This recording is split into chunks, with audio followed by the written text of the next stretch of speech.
Bonsoir, bonsoir, bonjour. C'est Congo News 24. Bande Konanga, comme toujours avant de commencer notre émission, nous disons merci à Dieu, nous disons merci à nos chers abonnés qui nous suivent partout dans le monde et en RDC. Bande Konanga, soyez les bienvenus. À la une, et Yindi, Ngobila sur la chaise éjectable, Boyoka défense, Yabatunaï. Et ça, c'est mon émission, peut-être développer ensemble. Deuxième point, Bande Konangai. Oyo, et ça, somme. Mboso a décidé processus, il y a président, il y a Seni en marche. Katumbi, PPRD, Fayulu. Contre, pesi message na bandeko boko yoke yindi na émission boko yoke bata Katumbi bakamba lobi baloreza somo na émission alors tous à la connecter pour monter pays dans l'Assemblée nationale alors toko développer ensemble alors bandeko nanga troisième point bandeko après avoir été convoqué et yindi maintenant Makila, détournement masqué de 7,1 millions de dollars. Donc, Bandeko Makila bientôt aux arrêts. Ils ont confirmé à détourner 7 millions de dollars à Londengazana. Bazo Lukisai. Donc, comme il y a un problème sérieux. Alors, tout le développe ensemble. Quatrième point, Bandeko Nangai. Procureur général près de la Cour constitutionnelle vers l'arrestation de Matata. Interdit de quitter la RDC. Message koui. À Koko Bimati. Bande que ça sont mon émission. Et puis, tout le développe ensemble. Alors, bande konanga émission na biso bandi. Biso nyos à la connecter. So na Facebook, na Instagram, en ligne. Partout ça. Yebsa baningete émission bandi toza la connecter bandi konanga tango nyonso mochaka ngongana poso e petit kambala moko oyebiki émission na bise bandi alors bandi konanga on va commencer cette émission na nouvelle oyenyingisi mboka na biso oyenyingisi Kinshasa depuis message à Jean-Marc Kaboun qui ça c'est ça kuninga alors j'ai tenu ngobila lobby il fallait au défendre mais toujours comprendre tes défenses à kosala ndingini mais tout là dans une émission pour les assons donc ndenga zawana zoyeba te oyo bimi aza troublé so tellement ba réponse bimi donc mawa ngobila a comme un problème sérieux il a dit ceci dès notre entrée en fonction la ville de Kinshasa était envahie par les montagnes d'immondices. Ok, aujourd'hui, toute personne sérieuse constate que ces montagnes de déchets ont disparu dans la ville de Kinshasa, qui est mieux éclairée ces jours que certaines villes. Ah! Tolo banane. Bande konanga c'est ba poubelle bene sili na Kinshasa. Biso sonu ka Kinshasa comment to pesa ta moyen. To pesa ta hein? Ata Brazzaville. Hein? Kinshasa bandeko eza solo na ba place nyonso partout na ba province na ba région nyonso à Kinshasa. Donc c'est mawa. Donc eza question oyo ye il faut aluka andima faute asenga soki bolimbi c'est pas ba congolais. Pour azana problème passe partout mboka na biso eza propriété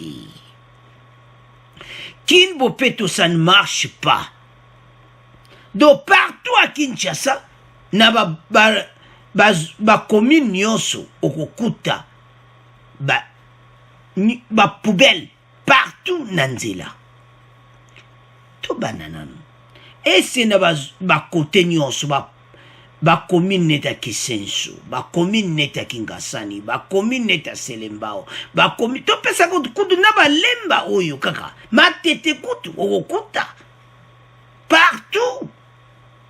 Est-ce que jetini ngobila défense ndingo lobiki na Kinshasa poubelle ati bande kwa kilbo la émission biso atoza makambo za polele ya lobi otamwa na Kinshasa mona poubelle ti okosaka bato bazana ba diaspora ti mais bato bazomona hein lorsqu'on parle des immondices qui jonchent la ville de l'aéroport du centre-ville, ces allégations ne reflètent pas la réalité. Car, à part le district de Tchangou, qui a encore quelques problèmes, on dit de la place Yandjili au centre-ville, toute la population constate avec nous que ce tronçon est balayé chaque jour comme toutes les autres artères de notre ville, dit la déclaration lue dans le député provincial Léon Junior Ne Mbalemba. Bango wana batelemi. Soko tali batu wana batelemi wana, bo comprendre kaka. Biso to lobe lokuti. Bo tala kaka bango, bo comprendre ke batu na yeba sawana. Bozo yela biso dossier ya nini. Dossier oyo Léon Junior Nemso na zotanga. Donc tozo monake oyo tout bon peuple jamais boko kosa sous peuple. Nkobila azana place moko te ako manipuler peuple. Ba place ya leka ba problème toujours ezala. Biso ba tout lobité partout tout le monde en parle. Mais situation tozo loba ezaki biso zara besoin kinwana. Et comme à Kamene de Brazzaville, attends de comparer que oh boy à 100%. Mais si on talime à Brazzaville, à Luanda, bandeko, oh mon a quand même moi propriété la place est belle. Mais biso ya salité les qui a propriété. Au côté de la commune nyonso, kokeno musika tata ku limete wana kaka. Même ka mutu na kingabwa. Comment na kingabwa ebsenga ye moiti memanga na commune même ngalie makene siko ba côté wana bakinchuka bakoye biso ke me côté mobulu okene partout monga fula kutuleo ba côté ngo keka kuta ba campus kaka ongo mata ba côté rigini otala do mawatru okete ba commune ka kala moyo pusana ka to pesa ka makala commune makala. Tango koma na makala bakota makala ngunza leo talaka makala donc partout makala donc mona partout mais ça pemene wapi na commune pemene na commune na kalamu so tali bakota na nyonso ça salité to yebite ce qui défend son gobilazo ça la biso lelo tozo comprendre ti andi ma faute mais azana problème ba député ba telemi donc kalate yaya ndeto lobiwana donc gobila sur la chaise éjectable donc ba dossier à quoi défendre naïe mais tu éviter c'est à une preuve de bras de fer argumentaire que semble désormais se livrer les députés provinciaux aux députés nationaux tous élus de Kinshasa à seulement 24 heures après la déclaration des élus nationaux festigeant l'absence d'une bonne gouvernance à la tête de la capitale congolaise, les députés provinciaux sont montés au créneau. Donc, sont au talibien. Les députés nationaux, au nyonso à Kinshasa, lobina ngobila kazo kokati. Sikoyo, bo bazalaka na assemblée provinciale, députés provinciaux, eko défendre. Ozomona congolais makambo eza clair yango tozolo mboka na biso tokufa na obalobaka ki fanatisme bozo yape ko défendre bozo ma ba poubelle partout mais on dimi na yo parce que ngobila akopesa quelque chose on dimi pe oyepe ko défendre mais boza ndenge nini ba député provinciaux boza ndenge nini oh là là bandeko poubelle les non makamako bombati. Yoka défense côté sécurité. Nous rappelons que les problématiques de la sécurité dans la ville de Kinshasa relèvent de la police nationale congolaise, qui relève du gouvernement central. L'Assemblée provinciale de Kinshasa y a peu voté une motion de défiance contre le ministre provincial de l'Intérieur par souci de sécuriser les Kinoises et les Kinois. Oyebitina ba oyo nyonso ba assemblée provinciale ba yo défendre poani ba yebike awa ma kamboye mobulu ba ministre provincial wana nyonso bakozala balaye so yake yango baza kubanga déjà situation ekomi awa eza mobulu bandeko badepute nationaux baza bakonzi na bino ntango badepute nationaux oyo basangana na assemblée nationale balobi ke mboka eza sali te bino bata provincial bokoya kodefendre te il fallait que bosenga peuple beskise ke bolimbisa biso to accélérer to bongisa mboka alors tozana besoin congolais nyonso a poubelle et tout mona ba saka poubelle ba place ko boka mutabwa ke lokana nzela batu bazana besoin mboke bonga makambo yo union sacrée ba enango yango wana alors ezala jetini ozana union sacrée ba congolais bazana besoin mboke ezala propre bandeko soko tali mboke za saliti défense nyonso ezakaka toloba kaba do toloba ni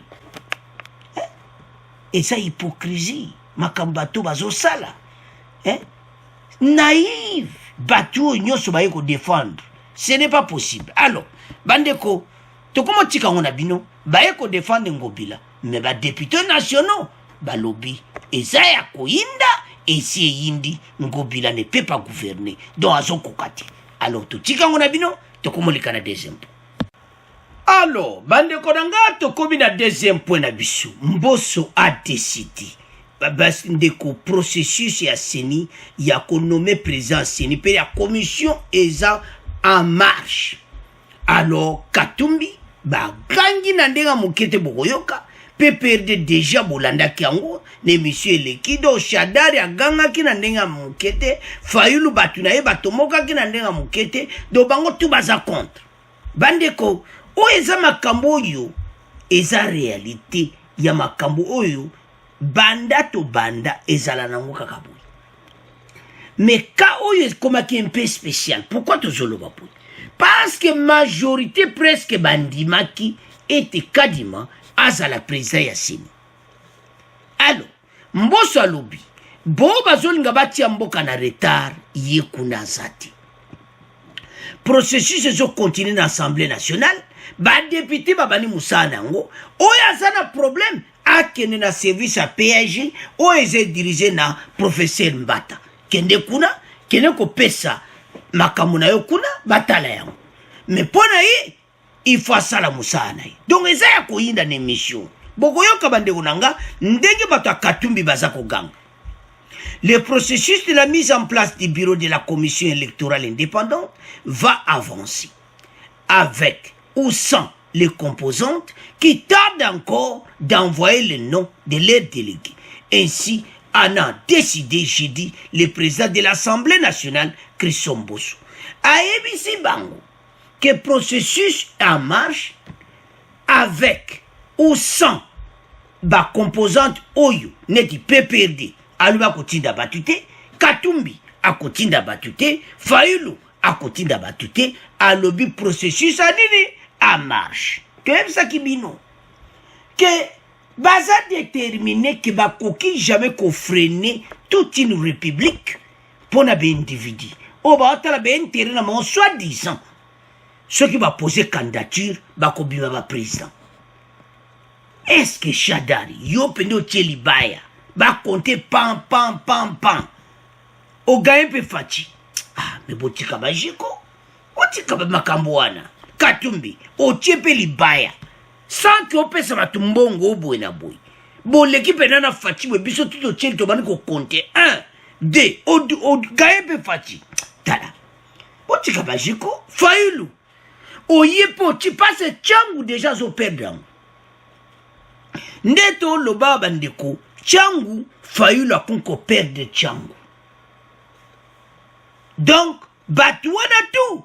Baba ni ko comprendre masulu. Babi no ezaboete. Parce que ndenge makambo ezo kende bateau tout baza ko s'opposer. Ezo laksa clairement que baza contre oyo avancement ya mboka. Parce que loko monte a cache-cache ezaliao. Message o bazwaki na 5 afundi Fayulu. Senko alobi ki bazoloba ke biso boye na boye Senko a accusé Fayulu. Bolona na bandeko. Donc c'est ça. Parce que bango bali ko bima bete. Fayulu a pekisa Senko. Aebise ke bazala contre oyo bako voter na sini. Senko babimisa ke opolele. Alors donc Martin Fayulu a comme un problème sérieux parce que bato balandake musu baza bata catholique babi mais comment yenzo kana osala boya osala yango.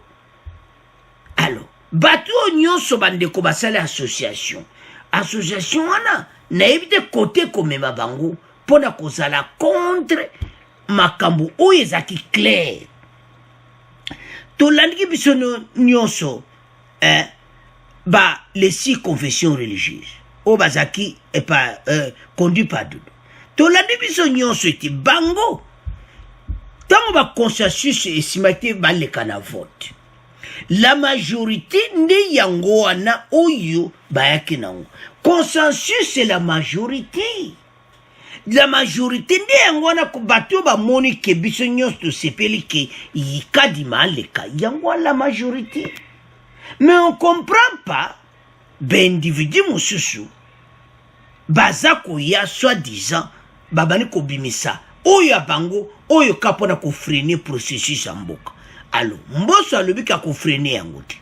Alors, bandeko, so landi bata katumbi nde batomboki. Eza mawana soni. Alors, to yoka katumbi, bongo to continue mission na biso. Ici à Kinshasa, des réactions à la mise en place de la commission paritaire hier à l'Assemblée nationale. Le groupe parlementaire MSG7 d'Ensemble pour la République s'oppose au mode de désignation des membres de ce groupe parlementaire de désigner leurs délégués à la commission.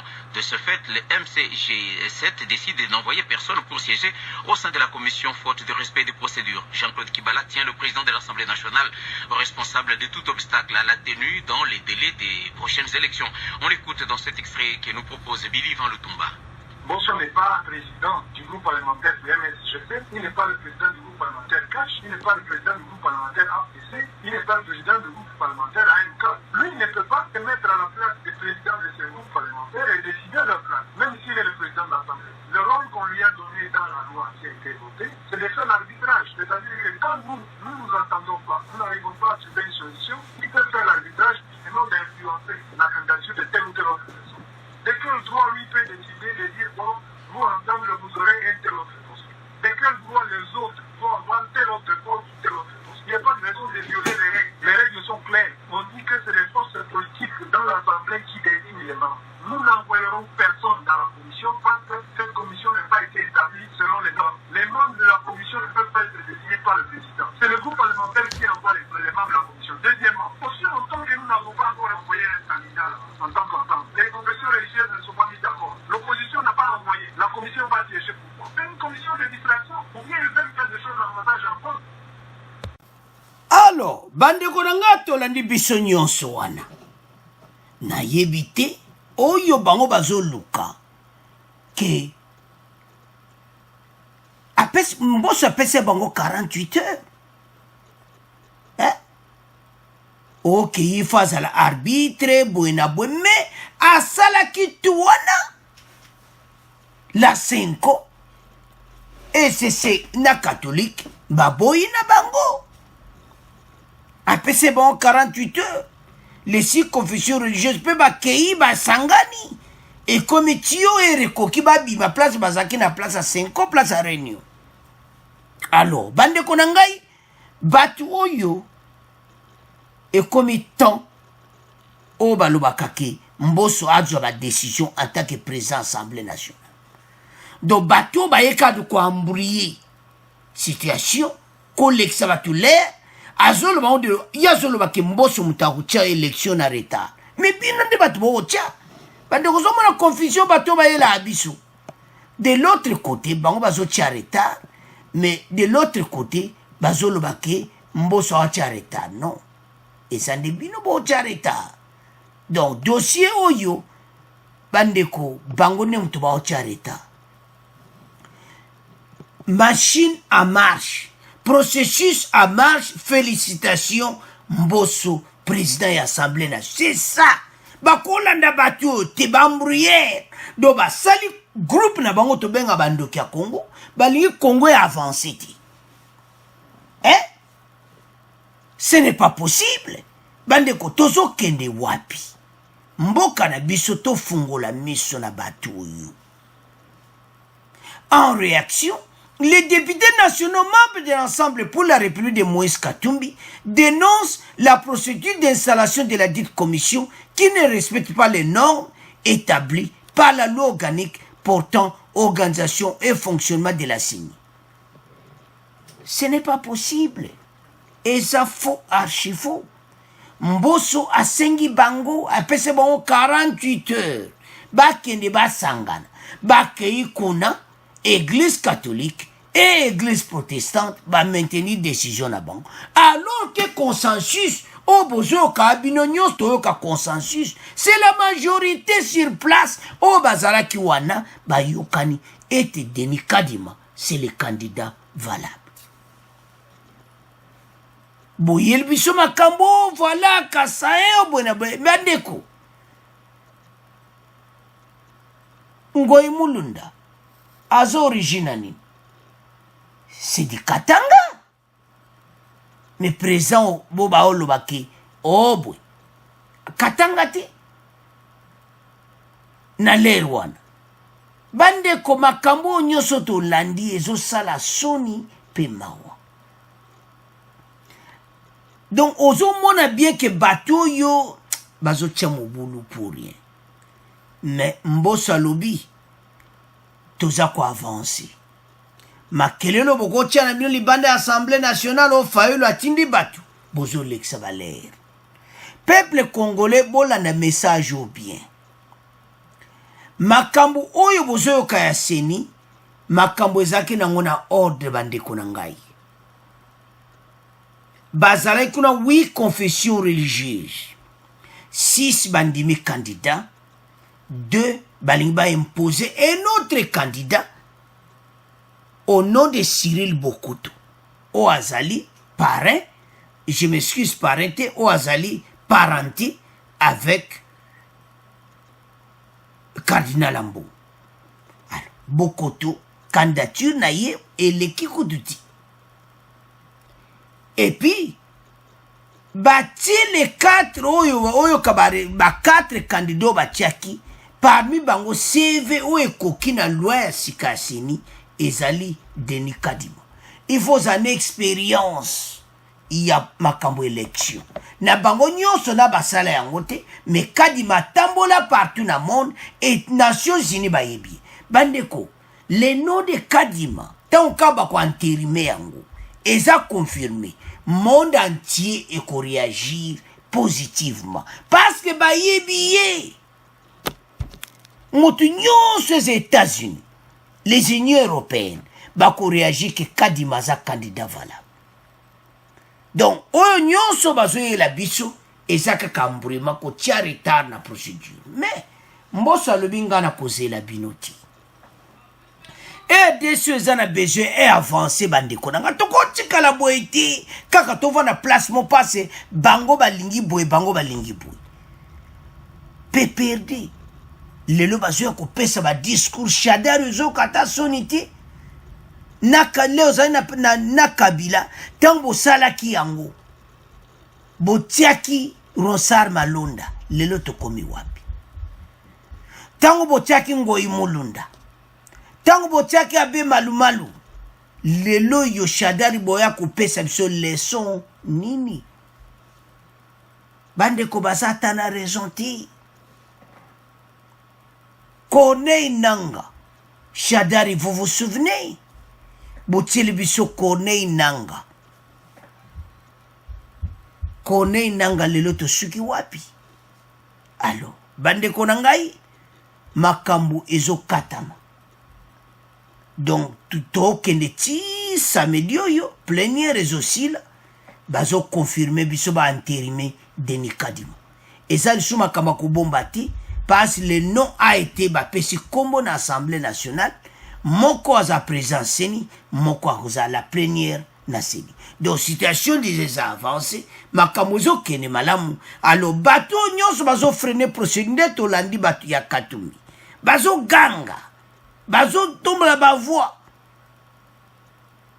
mais baza ko freiner kaka pamba koleksa batulaire parce que pour le moment moi même recensement bandati parce que baza na besoin de présent à seni basa la feuille de route nandenge recensement ko banda nandenge élection ko banda alors bande konanga eza ya koyinda esi eyindi mbosa lobi na koyoka binote processus à mars alors kalate tozoyoka enterrement ya présent seni donc oyo nyonso pe perdi lamuka bazoyela biso oyo nyonso bazoyela biso eza kaka ba oyo kaka bambouteillage moko pour rien oyo kaka kotia bato embruyement oyo nyonso kolekisa bato l'air bandi toyesaki bino ke me bato bazolanda fayulu mobulu dije bando kota banda senko abentuela bimise secret ya fayulu bata fayulu ebele bazotika fayulu bazokite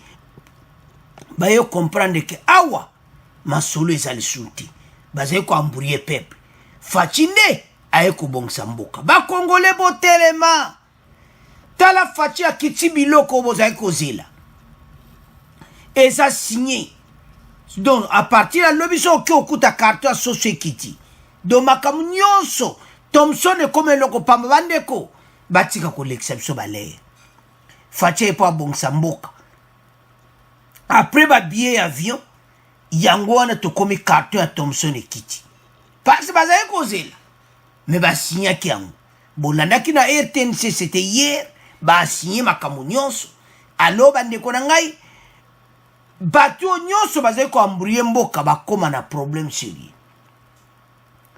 bandeko achangu Thomson ezokoma eloko pamba na RDC mutu nyonso ozana 1000 francs kala te kaka 1000 francs ya pamba oyo mela kaka timu oyo li eza te me 1000 francs okokoma kolia tozawa nde makambo ezokende tala bandeko biloko ezokita maison égale oyo yaba oyo baboyi kosi makambo nyonso ekomi ok ministre asigné premier ministre asigné makambo eza en marche alors bokende kaka kotala mikolo ezoya bokomona ke biloko ekiti bakongole tozala calme social ekozala résolu faci aza mpo na biso alors totikango na bino tokomolekana troisième point alors bandeko na nga nouvelle ekwei eyindi makila détournement masqué de 7,1 millions de dollars makila lokola tooloba bandeko toyebi te so asi azongi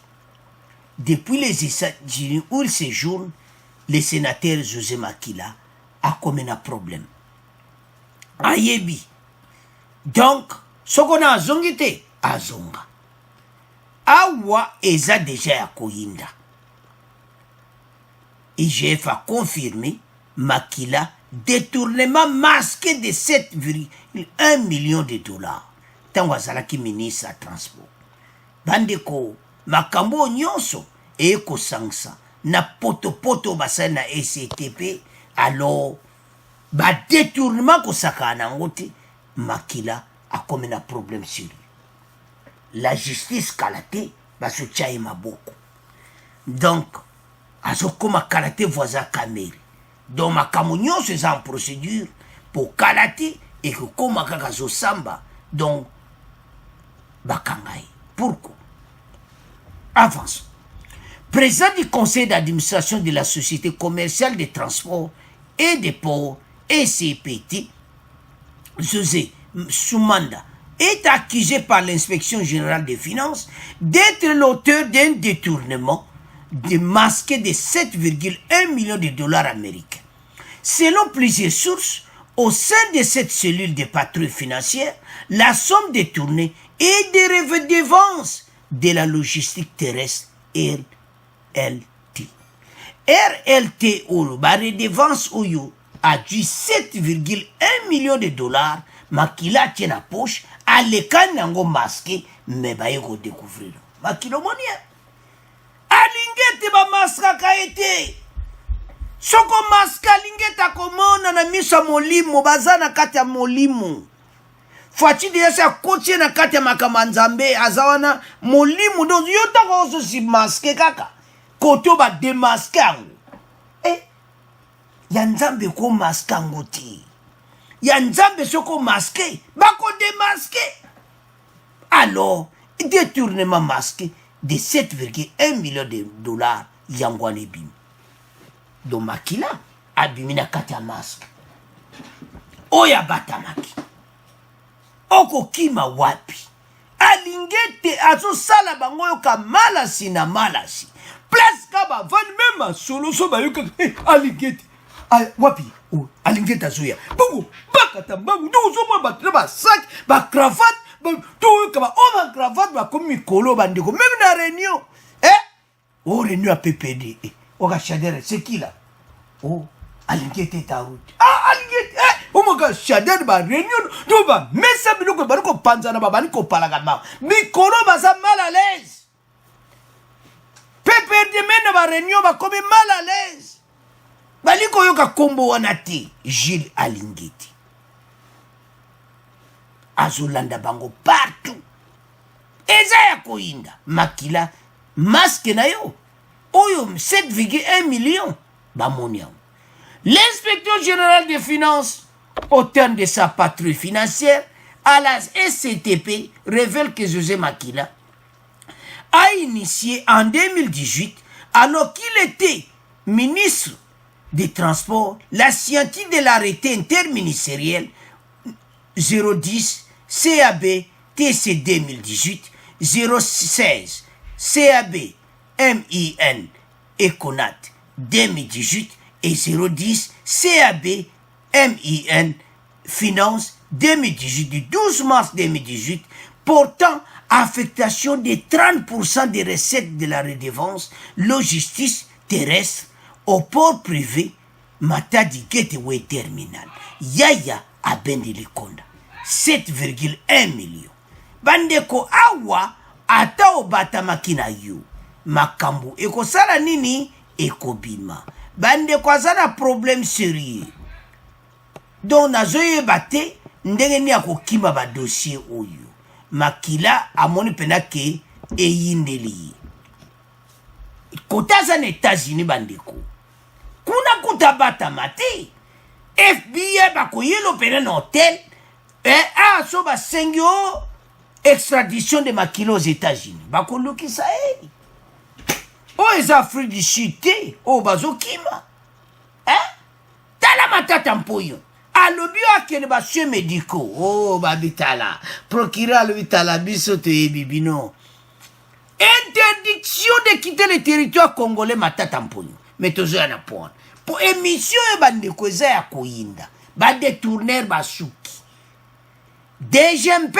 okoleka te blocage mais yakendaki avaye baki na ye ayebaki bango bayebaka bazala na batu na bango partout mais kote alingeti wana bazalaka na batu na bango baoyebisa bango yaya nini qu'est-ce qui se passe makila ça ne va pas ici mais c'est quoi mais je vais vous dire c'est la vérité c'est quoi mais j'ai vu votre nom où rapport de l'IGF c'est vrai balobi nini mais on a reporté que de 7,1 millions de...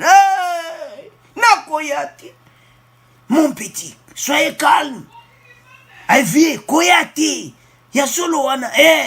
Vieux yosoko yeba kolokotoka apati aéroport. Nzela selembao. Makilabi. Nakate a state. Mais azana problème. Azana pays moko ezana. Parce que mikolo yo penza. Ndenga azana États-Unis. Azana problème avec José Makila. Na yebite ndeni a se échapper na li oyo parce que et comme problème bandeko ndenga zawana et comme problème sérieux bandeko l'argent mbongo ya mboka ba congolais bazana kanda ba congolais bazana besoin mbongo ebima mbongo yo nyonso bato ba yibaki ba mbongo ezonga alo Makila atoko zonga noto za na États-Unis bakolanda yo Il suffit qu'à lettre pas FBI, quand un hôtel place ça, alors koko, banco d'hôtel te. Ndeoza bwa payer parler ne ko bango la loko pamba. Ba benda bala yeba azai ministre de pico.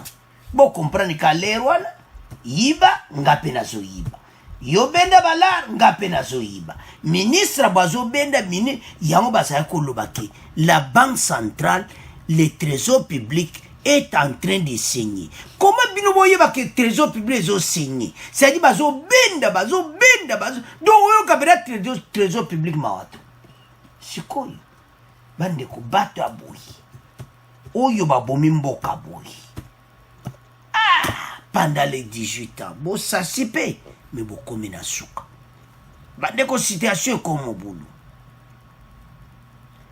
Avançons.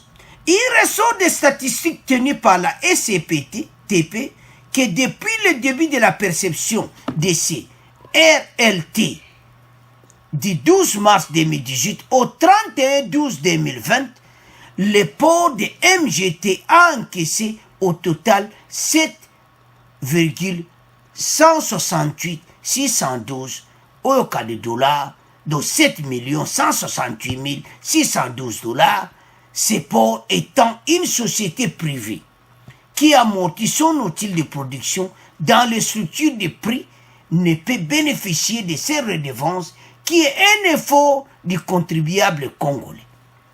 Yaya a dû barrer redevance à cette compte.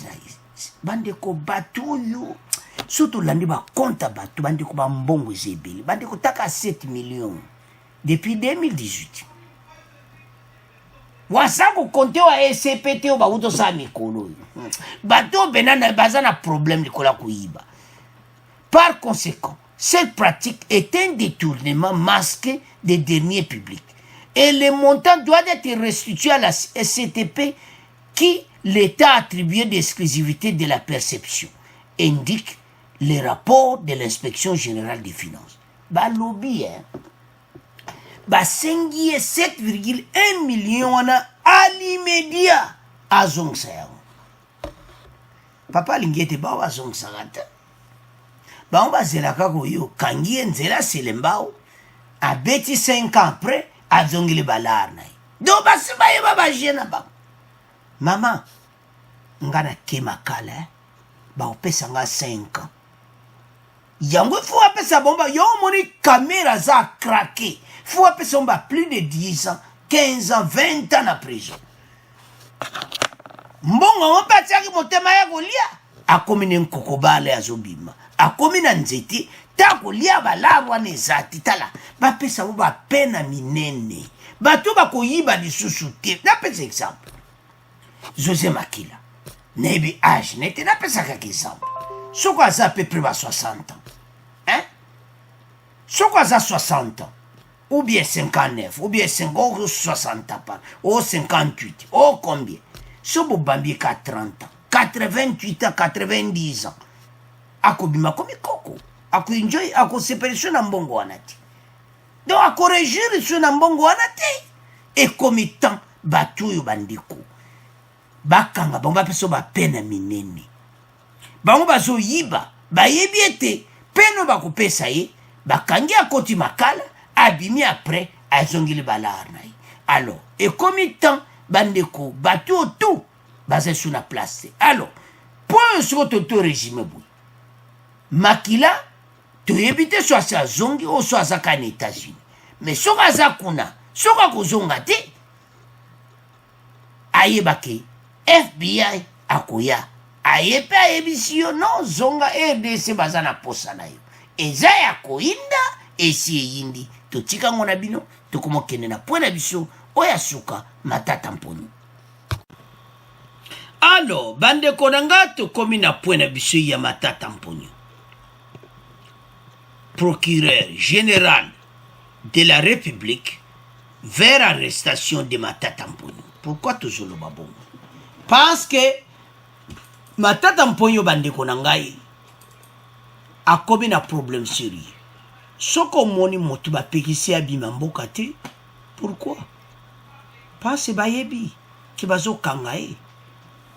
mais ye sikoyo azobongama deja bendana soki kaka kati Brazzaville esili po ye deja aza na destination moko a propre kuna deja makambo evanda toloba te Guinée kaka epa wape ya gouvernement guinéen Alpha Condé pena vrai mutu na ye alors ndenge aza wana soka basalika faux pas alors deuxième basi bazwaki bainstruction ya ministre de l'intérieur bakonvoka ministre de l'intérieur ndeni bato baza kokima alors ekomi sérieux ndenge aza wana situation na ye donc il faut aluka situation oyo ndenge azalema yele sesili azoluka place abima mais kosimba te a inventé makamba poison mais tokotangela bino ya ntia totiela bino bandeko totanga ensemble parce que Batoyo Matata ne comprend pas pourquoi il est interdit de quitter le pays. Ah Matata bono ko saba Congo c'est vendredi a déclaré ngo banda le 12 ba déclaration na banda lobby azo salaka ba déclaration. Alors, nous avons vendredi 13 août 2021 à 13h12. Matata ne comprend, donc ne comprend pas pourquoi il est interdit de quitter le pays. Pour rappel, victime d'un empoisonnement depuis le mois de juillet 2021, j'ai aussi été soumis à un traitement qui, en son terme, et la vie du médecin traitant nécessite un contrôle dans un centre spécialisé pour se rassurer d'une totale absorption du poison. Bandeko, c'est la raison de cette demande d'autorisation de sortie. À 5 autorisations de sortie. Yo penozo samba. Na dossier à Bukanga Lonzo. Ou ezana ba prevebele. Yo pe batika yo. Wano moni justice on ka bazo bagati. Justice on bozo on ka ya buigati. Ndeka bazo critiquer justice bazo tika batu. Mbanote, Matata, vous avez un problème sérieux avec la justice congolaise. Basi ba comprendre yo. Dossier oyo est comme sérieux Matata Mponyo.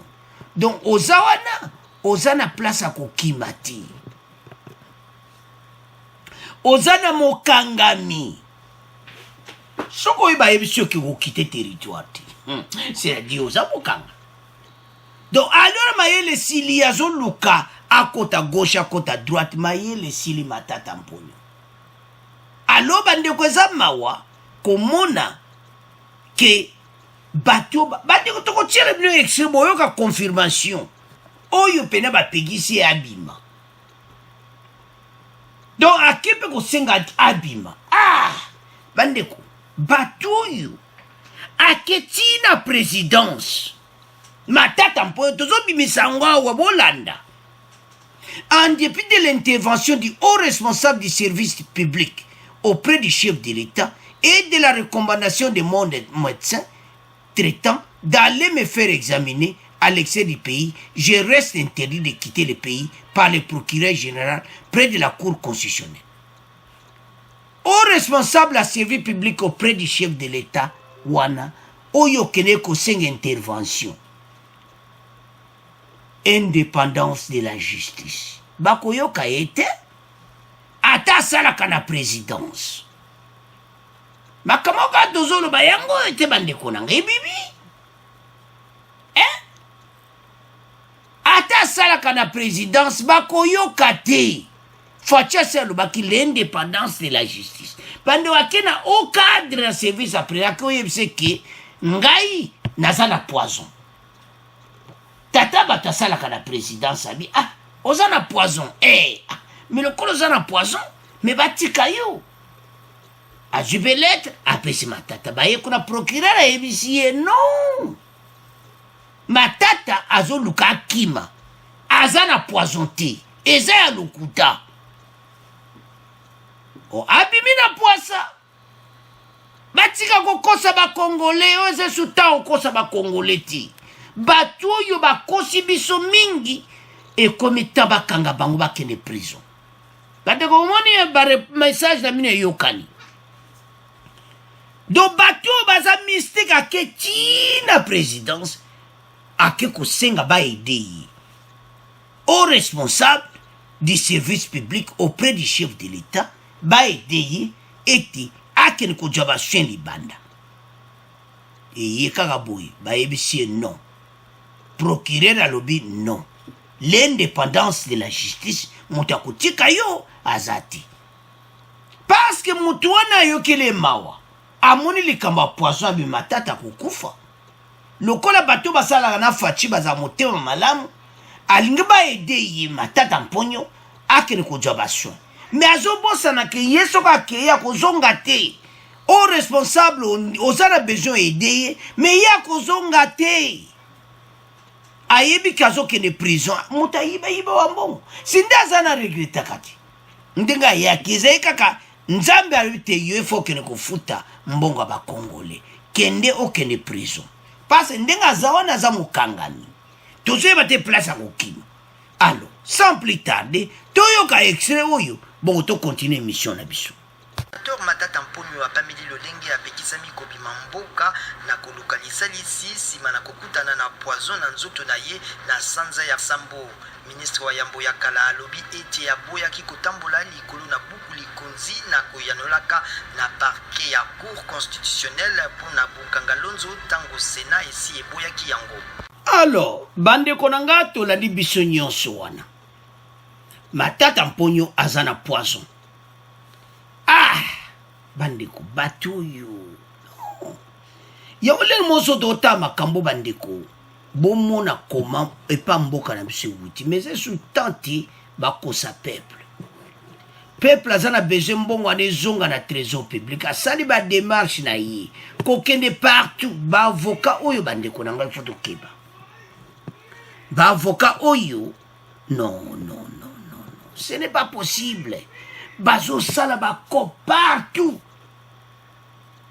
koluka partout bato bayiba mbongo bakima mboka oyo médecin oyo poison oyo banda mois de juillet bandeko victime d'un empoisonnement depuis le mois de juillet 2021 j'ai aussitôt été soumis à un traitement qui à son terme et l'avis du médecin traitant nécessitait d'un contrôle dans un centre spécialisé pour se rassurer d'une totale absorption du poison.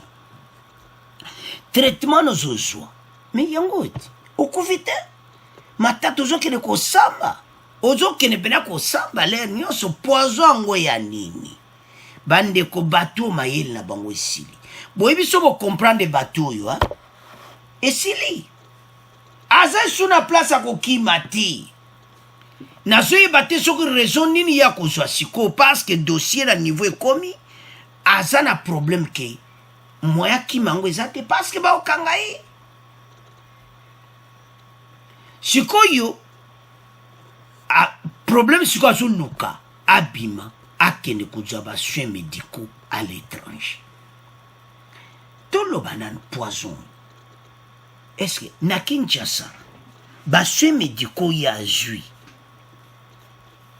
ti lelo akufite matata azali bandeko poison yo ozala ti lelo makambo kaka tozoloba ti bango aza na poison akufi ti tokenda na po wana bandeko na biso oyo ko mbala moko akufi poison akufi poison akufi poison matata mponyo akomi na poison aza envie toloba na nango po bango moto bayeli biso dossier wana poison tika tolobela ngo siko pourquoi matata mponyo akufi te pourquoi bato mosusu bazokufa oyo ko akufi na poison bozolanda biso benfo makambo mosusu mpe eza vérité akufi pene na poison moto akei bake kokunda ye me batata mponyo aza na poison aza envie tunanga totunana tuna bango mpe bayebisa biso vérité siko tokocroire yango ndenge nini mais mutu nyonso kale akotanga kande bakomi ande totieli bino okomprendre ke eza nango bamanevre aosenga baintervention partout alors avocat oniemba ebele bazoloba ke oza avocat moko osala mosala mpenza me na ka oyo onimba eza très dangereux mpona yo moko mpona carrière na yo parce que oyo ezosala me pa matata mponyo makambo ebele eza clair te maître oniemba tala dossier malamu ekomi mpe kobebisa parce que makambo matata mponyo bapreuve eza ebele situation na ye mena bapekisi akite le territoire congolais me mena mpona nzela mokuse aza malade topesa exemple moko clair mosusu oyo naza malade bakende kotraite ngai o wapi na okende na Afrique du Sud me ti lelo azonga te bino moko boyebi mwe totanga kombo te boyebi aza malade ake kosenga ke voilà aza na covid et tout ça aza besoin ba traitement akende na Afrique du Sud me banda akende sazonga parce bayebi ke baza na badossier matata mpo aza na dossier ya monene boye bapermettre ake ozwa batraitement à l'étranger na Kinshasa hôpital oyo nyonso moto akotraite oyo aza te eza poison ake kosenga baintervention partout akoti babiro alembi ti ake ti na présidence baeprocureur alobi tokotika ye ti azosengaka baintervention ke aza na poison mpo bino bomona yango grave akobima libanda te interdit de quitter la RDC donc nde tooloba awa matata vers arrestation donc kala te nzela selemba pasi bapreuve eza ebele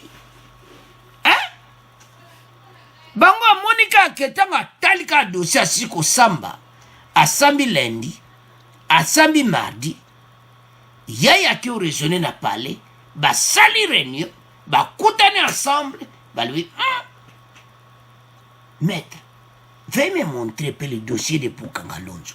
On peut lire ça ensemble. Maître Oniemba, oui, mais c'est ma tata. Voilà, Oniemba, mais c'est ma tata. Le problème est très sérieux. Le dossier de Bukanga Lonzo, vous serez arrêté. Donc, il est temps, mais c'est ma tata, qu'on prend d'autres directions. Quelle direction? Alors, il fallait s'évader. Mais comment m'évader? Mais vous avez dit poison. J'ai dit poison. Il faut m'évader. Alors, lettre à médecin, lettre, pas encore na kinezango loko pamba, ba dollar ka. Mbala moko lettre à médecin, azana poison. Bande ko batuyo. So bena to ba médecin musu bena ba yeba tali matata azana poison te, ba okangana médecin wana. O asala ki lettre wana ki azana poison. Parce ba ko médecin musu pena yeba tala matata pena ba examiner. Bande ko boko ndima ke bomona kazane na poison te. Mais makambo yo toujours baby samboka. Batu yo na ba avocat en tout cas bazotia poto. Maître Oniemba bozotia poto na kati ya justice. Mutu azana ba problème a boye bozo PCP ba conseil akende ti ko kene kota chef de l'état en tout cas bo tiaka ba tâche mo bo na kati ya présidence. Ba dossier ne ya matata mutu intervenir et puis ake ko expliquer kuna ki azana poison. Mais mutu pa yo kile kama wati. Procureur alobi non. Aza mokangani. Ya koko bimate interdit de quitter le territoire congolais. Bande ko bato basali mbeba mingi bako quitter le territoire ti. Dossier matata est comme trop c'est trop. Et tigal kaka bakanga parce ba privé sali. Rapport à IGF est clair, il a détourné mbongo ya Bukanga Lonzo. Alors, bande ko nangai bato yo est comme kakao naki joba soin libanda. Naki ko joba soin libanda. Kapo bakima membala oyo justice bakona mama hili. Bolanda kiti. Le ministre de justice a qui interpellé justice na biso comme temps ba revoir makambo ebele. Alors, et je sous temps ya black tea. Donc matata ozana problème sérieux. Soki pe o lobi ko sana ndenga yomo kama yuya.